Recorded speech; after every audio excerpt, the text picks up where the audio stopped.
እኔ አላምንም ቢኒያም ጽዮንን ይቅርታ ጠየቀ። ይህ ሊሆን የቻለበት ምክንያት ደግሞ ዳጊና ጽዮን አቤልን ባጋለጡት ፋይል አማካኝነት ነው። ወደ አቤል ስትሄድ ወዳውና ፈቅዳ የምትሄድ የመሰለው ቢኒያም አሁን እውነታውን ሲያውቅ ጽዮንን ይቅርታ ጠይቋል። በቀላሉም ባይሆን ጽዮንም የቢኒያምን ይቅርታ ተቀብላለች። ሰላም ሰላም፣ ውድና የተከበራችሁ የዜድ ሀበሻ ቤተሰቦች ለቻናሉ አዲስ ከሆናችሁ ሰብስክራይብ በማድረግ እንደዚሁም ቪዲዮውን በላይክ መጀመሪያ አትርሱ። ሐረግ ድራማ ቀጣይ ፓርቲ ይዤላችሁ መጥቻለሁ። እስከ መጨረሻው ድረስ አብራችሁን ቆዩ።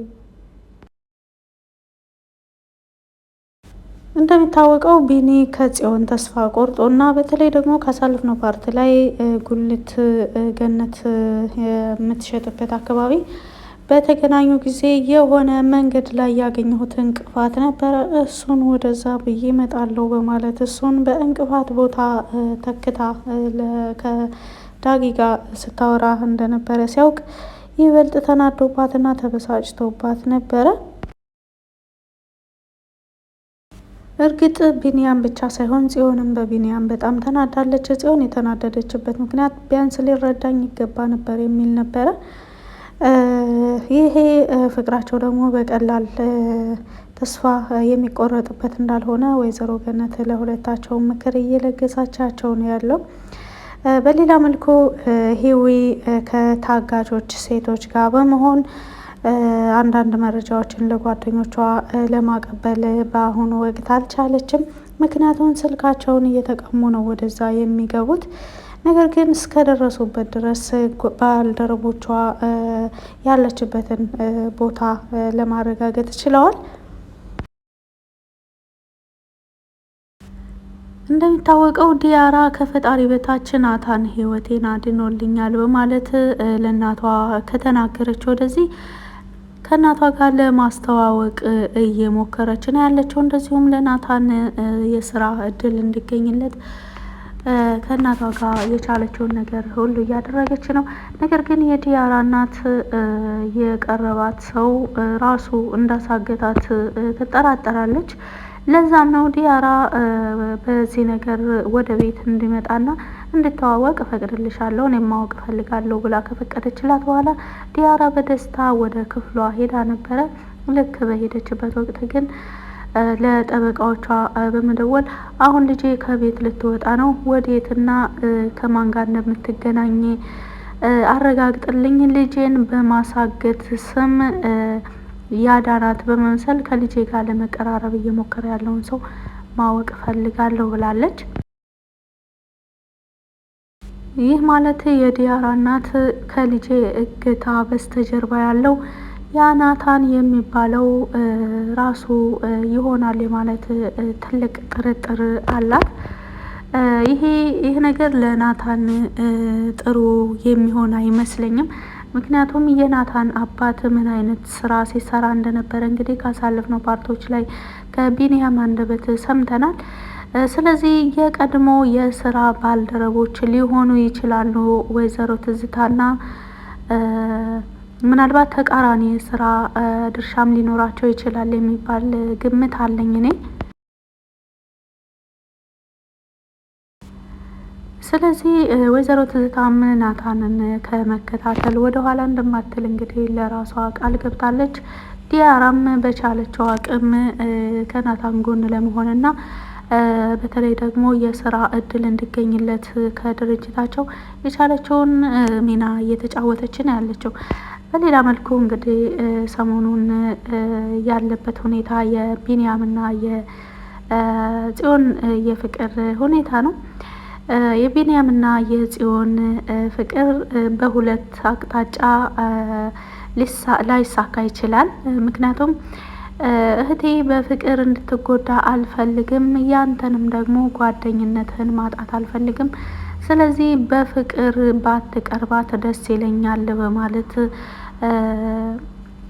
ናታን ለቢኒያም አስጠንቅቆት ነበረ። ካሳለፍናቸው ፓርቶች ላይ አይታቸው ከሆነ ኢቭን አሁን በዳጊ አማካኝነት የጽዮንን እውነታ ለመድረስ ቢችልም ነገር ግን ይችን ልጅ እንዴት ነው መቅረብ ያለበት የሚለውን አሁንም ቢኒያምን እያሳሰበው ነው ያለው። ምክንያቱም ቢኒያም እርግጥ ይወዳት ነበረ፣ ነገር ግን ከሁለት ጓደኛውን ናታንን ማጣት አይፈልግም።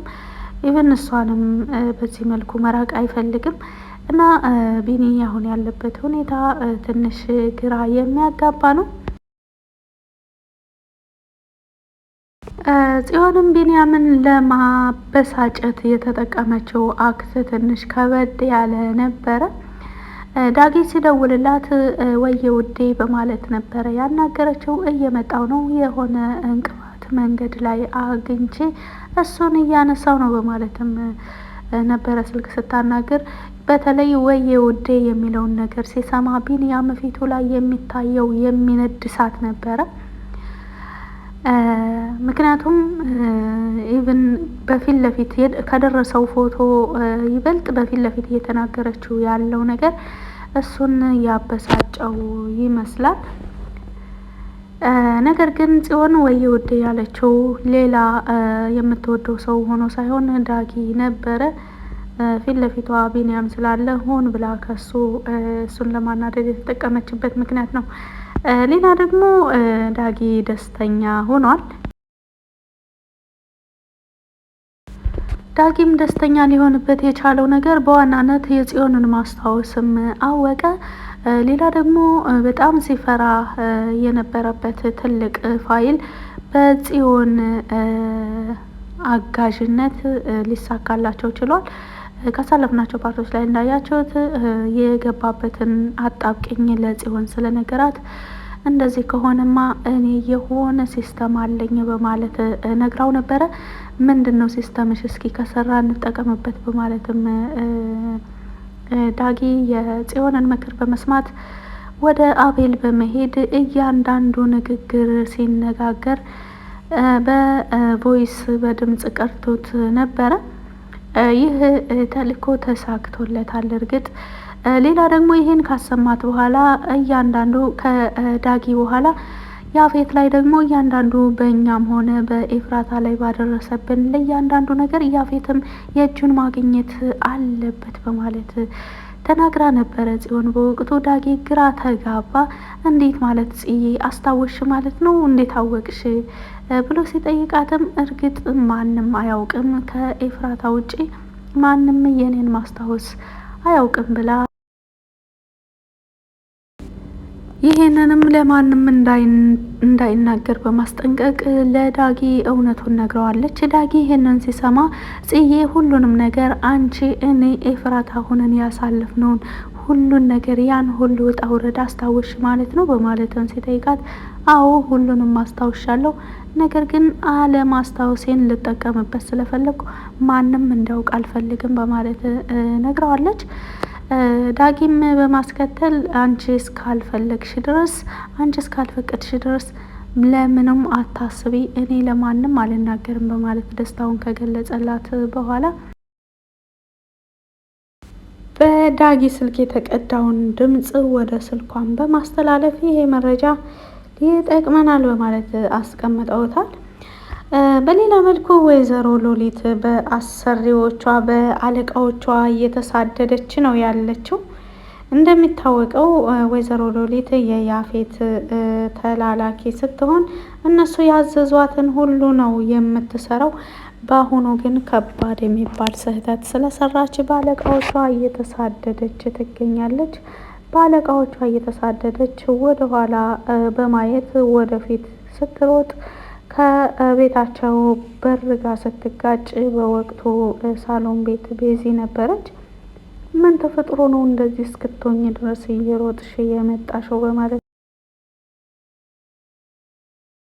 ስትጠይቃት በወቅቱ ሉሊትም የፍርሃት ምልክት ይታይባት ስለነበር ከማን ነው እየሸሸሽ ያለሽው በማለት ጠይቃት ነበረ ቤዛ ሉሊትን። ሉሊትም አደራሽን የምትተባበሪ ነገር ካለ ማንም እዚህ ቤት እንደሌለው ማንም መጥቶ ከጠየቀሽ የለችም በማለት ተባበሪ በማለት ነግራታለች። በማስከተል ማን ነው እንደዚህ የሚያሳድድሽ በማለት የማይረባ አለቃዬ ነዋ በማለት መልሳለች። ከመቼ ወዲህ ነው አለቃ ያለው ስራ ልትሰሪ የቻልሽው ብላ ቤዛም በወቅቱ ጠይቃት ነበረ። ቤዚ ለኤፍራታ የቻለችውን ነገር እያደረገች ነው።